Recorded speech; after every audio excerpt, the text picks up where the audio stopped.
Biafra, Igbo governors must also go by SKC Ogbonnia. Nnamdi Kanu of indigenous people of Biafra, IPOB, has been declared wanted for not showing up in court. But if the truth is told, the main culprit for the Biafran crisis are the politicians, not Kanu. The authorities should be knocking at the doors of the 7 Nigerian governors of Igbo extraction, namely, Nyesom Wike, Rivers, Ifeanyi Kawa, Delta, Ifeanyi Ugwuanyi, Enugu, Akazikpezu, Abia, Rakazakoroka, Imo, Willie Obiano, Anambra, and David Umahi, Ebonyi.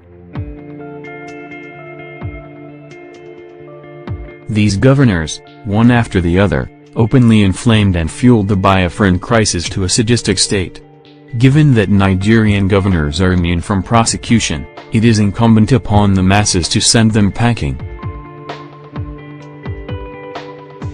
For sure, history will not forgive President Muhammadu Buhari for his mulish leadership in the current Biafran crisis.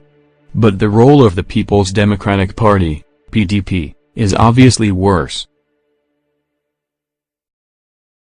Then, in fervent fear of the probable consequences for their corrupt deeds post-Jonathan regime, the leaders of PDP from the East unleashed a montage of separatist propaganda against the incoming Buhari government.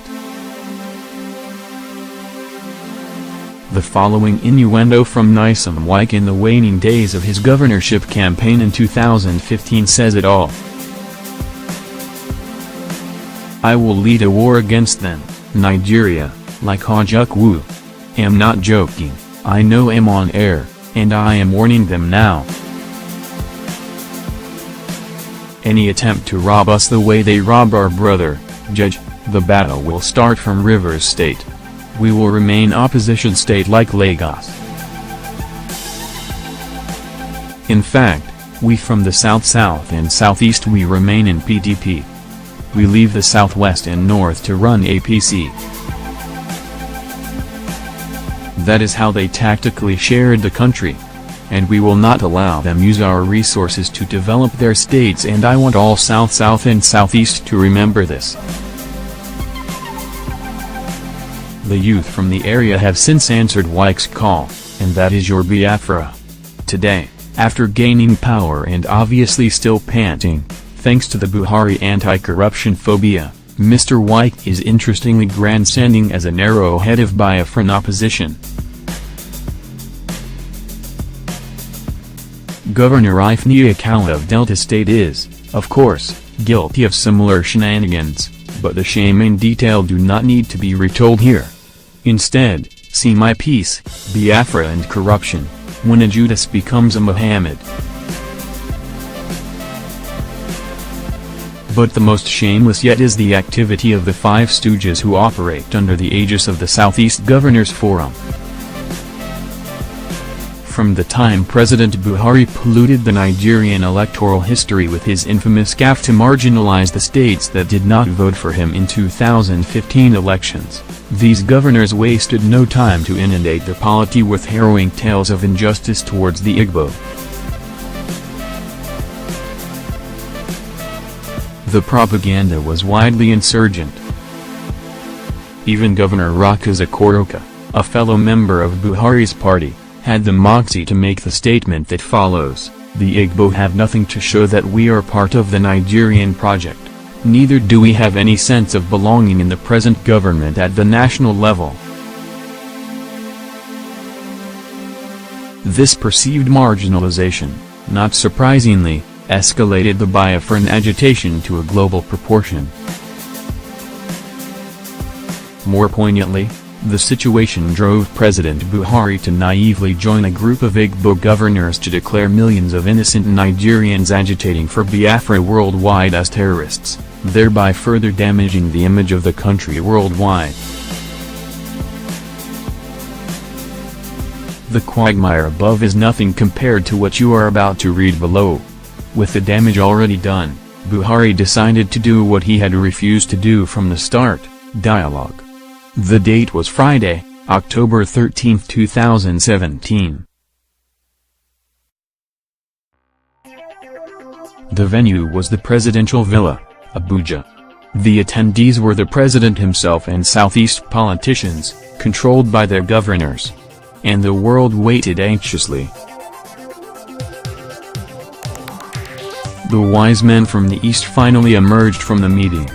To the chagrin of a moping society, the southeast governors had done a complete U-turn, saluting General Buhari as the fairest and most equitable leader.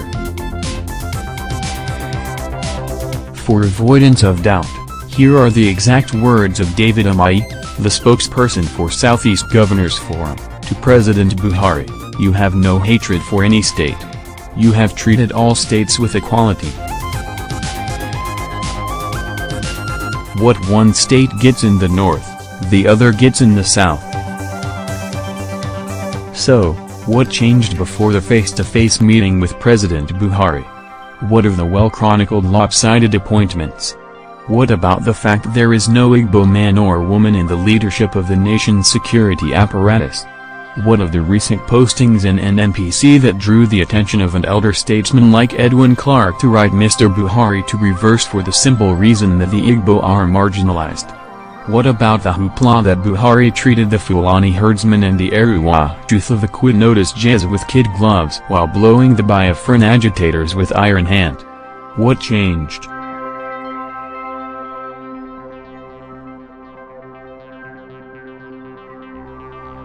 The simplest answer is that we, the Nigerian masses, are not fools. These Igbo governors, all of whom are the ground goons of Nigeria's corrupt oligarchy, have been exploiting the Biafran crisis to a selfish end.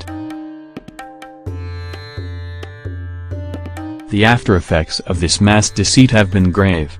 Many lives as well as businesses were lost, nationhood questioned, and democracy betrayed.